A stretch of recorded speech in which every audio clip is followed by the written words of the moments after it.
Alah, aku lagi lah.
Salib lagi panas.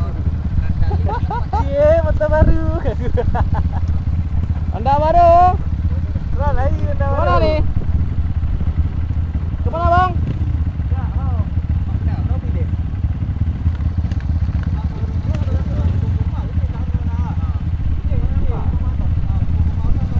Bang, yang penting kita isi minyak dulu. Hah? Minyak ini. Kamu minyak bang ni. Mana ada depan ni. Kurang ni.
Cafe Playground peternakan lebah.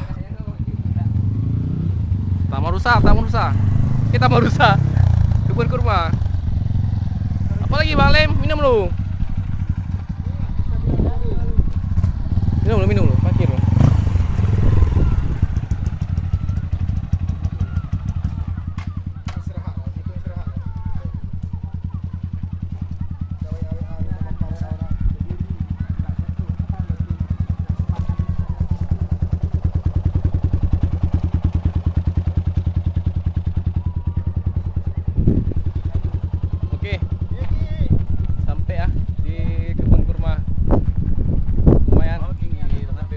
Perjalanan ya dari udah mau setengah hari kita jalan, setengah hari ya.